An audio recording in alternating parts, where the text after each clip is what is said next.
السلام علیکم معزز ناظرین، پیارے دوستوں، بہنوں، بھائیوں اور بزرگوں۔ میں حافظ عبدالنواز ایڈوکیٹ آپ کو اپنے اسلامی چینل کے اندر خوش آمدید کہتا ہوں، اور ہر روز کی طرح آج بھی ہم انشاءاللہ 8واں پارہ سورہ الاعراف آیات نمبر 53 تا 59 تک کی تلاوت، ترجمہ اور تفسیر پڑھنے کی شرف حاصل کریں گے۔ تلاوت شروع کرنے سے پہلے ہم درود شریف پڑھتے ہیں، آپ بھی میرے ساتھ پڑھیں۔ اللهم صل على محمد وعلى آل محمد كما صليت على إبراهيم وعلى آل إبراهيم إنك حميد مجيد.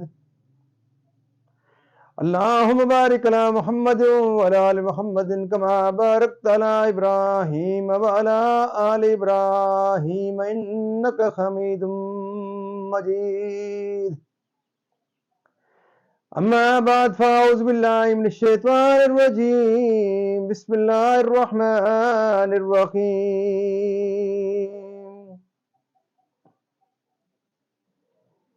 إن ربكم الله الذي خلق السماوات والأرض في 6 أيام ثم استوى على العرش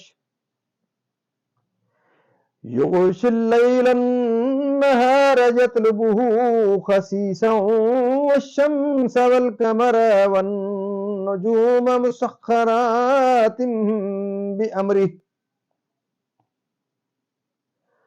ألا له الخلق والأمر تبارك الله رب العالمين.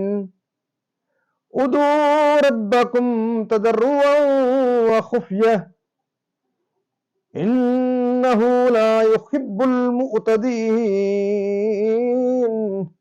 ولا تفسدوا في الأرض بعد إصلاحها وادعوه خوفا وطمعا إن رحمة الله قريب من المحسنين.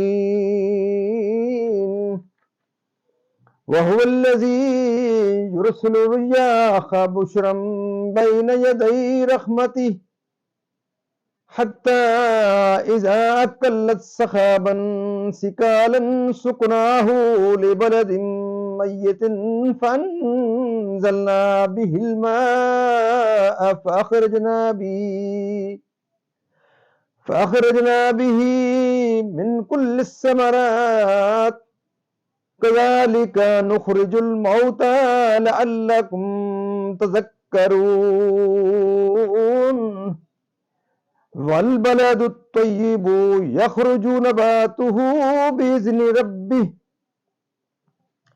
والذي خبث لا يخرج إلا نكدا كذلك نصرف الآيات لقوم يشكرون.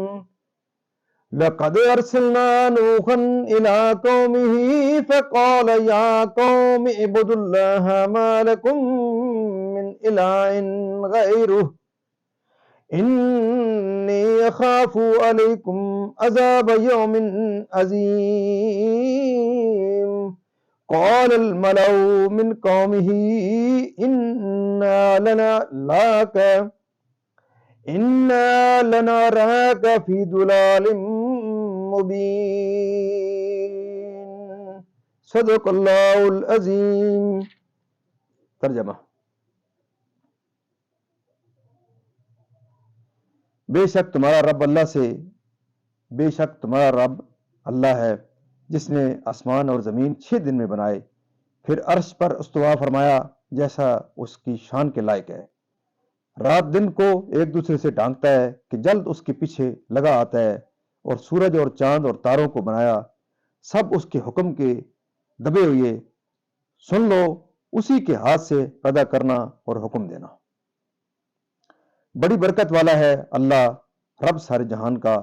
اپنے رب سے دعا کرو گڑ گڑاتے اور آہستہ، بے شک حد سے بڑھنے والے اسے پسند نہیں، اور زمین میں فساد نہ پھیلاؤ اس کے سنورنے کے بعد، اور اس سے دعا کرو ڈرتے اور طمع کرتے۔ بے شک اللہ کی رحمت نیکوں سے قریب ہے، اور وہی ہے کہ ہوائیں بھیجتا ہے اس کی رحمت کے آگے مجدہ سناتی۔ یہاں تک کہ جب اٹھا لائیں بھاری بادل، ہم نے اسے کسی مردہ شہر کی طرف چلایا، پھر اس سے پانی اتارا، پھر اس سے طرح طرح کے پھل نکالے، اسی طرح ہم مردوں کو نکالیں گے، کہیں تم نصیحت مانو۔ اور جو اچھی زمین ہے اس کا سبزہ اللہ کے حکم سے نکلتا ہے،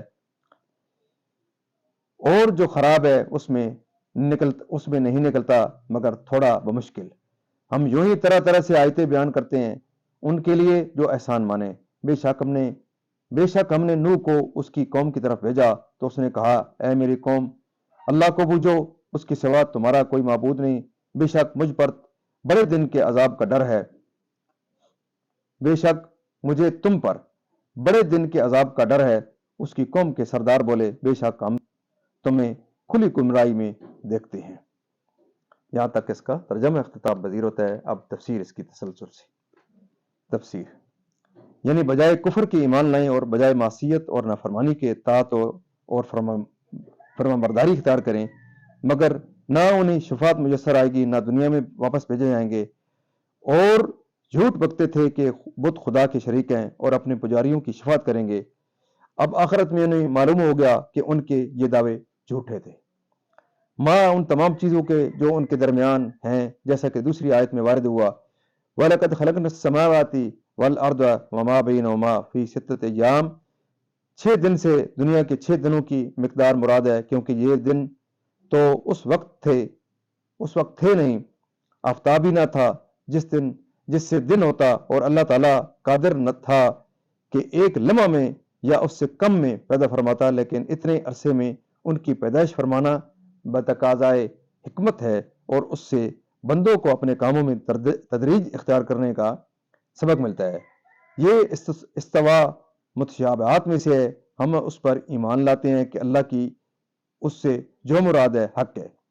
حضرت امام ابو حنیفہ رحمۃ اللہ علیہ نے فرمایا کہ استوا معلوم ہے اور اس کی کیفیت مجہول، اور اس پر ایمان لانا واجب۔ حضرت مترجم قدسرو نے فرمایا، اس کی معنی یہ ہے کہ آفرینش کا خاتمہ عرش پر جا ٹھہرا، اور واللہ علم با اسرار کتابہ۔ دعا اللہ تعالیٰ سے خیر طلب کرنے کو کہتے ہیں، اور یہ داخل عبادت ہے، کیونکہ دعا کرنے والا اپنے آپ کو عاجز و محتاج اور اپنے پروردگار کو حقیقی قادر و حاجت روا اعتقاد کرتا ہے۔ اس لیے حدیث شریف میں وارد ہوا، الدعاء مخ العبادہ، تضرع سے اظہار عجز و خشوع مراد ہے، اور ادب دعا میں یہ ہے کہ آہستہ ہو۔ حسن رضی اللہ تعالیٰ عنہ کا قول ہے کہ آہستہ دعا کرنا اعلانیہ دعا کرنے سے 70 درجے افضل ہے۔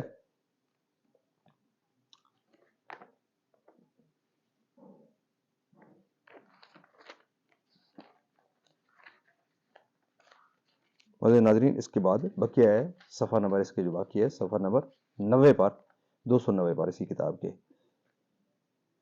اس میں مسئلہ، اس میں علماء کا اختلاف ہے کہ عبادات میں اظہار افضل ہے یا اخفاء۔ بعض کہتے ہیں کہ اخفاء افضل ہے کیونکہ وہ ریا سے بہت دور ہے، بعض کہتے ہیں کہ اظہار افضل ہے اس لیے کہ اس سے دوسروں کو رغبت عبادت پیدا ہوتی ہے۔ ترمذی نے کہا کہ اگر آدمی اپنے نفس پر ریا کا اندیشہ رکھتا ہو تو اس کے لیے اخفاء افضل ہے، اور اگر قلب صاف ہو، اندیشہ ریا نہ ہو تو اظہار افضل ہے۔ بعض حضرات یہ فرماتے ہیں کہ فرض عبادتوں میں اظہار افضل ہے، نماز فرض مسجد ہی میں بہتر ہے، اور زکوٰۃ کا اظہار کر کے دینا ہی افضل ہے، اور نفل عبادات میں خواہ وہ نماز ہو یا صدقہ وغیرہ ان میں اخفاء افضل ہے۔ دعا میں حد سے بڑھنا کئی طرح ہوتا ہے، اس میں سے ایک یہ بھی ہے کہ بہت بلند آواز سے چیخے، کفر، معصیت، ظلم کر کے، انبیاء کے تشریف لانے، حق کی دعا فرمانے، احکام بیان کرنے، عدل قائم کرنے کے بعد بارش اور رحمت سے یہاں می مراد ہے۔ جہاں بارش نہ ہوئی تھی سبزہ نہ جمع تھا، یعنی جس طرح مردہ زمین کو ویرانی کے بعد زندگی عطا فرماتا اور اس کو سرسبز اور شاداب فرماتا ہے، اور اس میں کھیتی، درخت، پھل پھول پیدا کرتا ہے، ایسے ہی مردوں کو قبروں سے زندہ کر کے اٹھائے گا، کیونکہ جو خشک لکڑی سی تر و تازہ پھل پیدا کرنے پر قادر ہے، اسے مردوں کا زندہ کرنا کیا بعید ہے۔ قدرت کی یہ نشانی دیکھ لینے کے بعد عاقل سلیم الحواس کو مردوں کے زندہ کیے جانے میں کچھ تردد باقی نہیں رہتا۔ مومن کی مثال ہے جس طرح عمدہ زمین پانی سے نفع پاتی ہے اور اس میں پھل پھول پیدا ہوتے ہیں، اسی طرح جب مومن کے دل پر قرآنی انوار کی بارش ہوتی ہے تو وہ اس سے نفع پاتا ہے، ایمان لاتا ہے، طاعات و عبادات سے پھلتا پھولتا ہے۔ یہ کافر کی مثال ہے کہ جیسے خراب زمین بارش سے نفع نہیں پاتی، ایسے ہی کافر قرآن پاک سے متنفع منتفع نہیں ہوتا، جو توحید و ایمان پر حجت و برہان ہے۔ معزز ناظرین، اللہ تعالیٰ کے فضل و کرم سے آج کی تفسیر، آج کی تلاوت، ترجمہ اور تفسیر بھی اختتام پذیر ہوتی ہے۔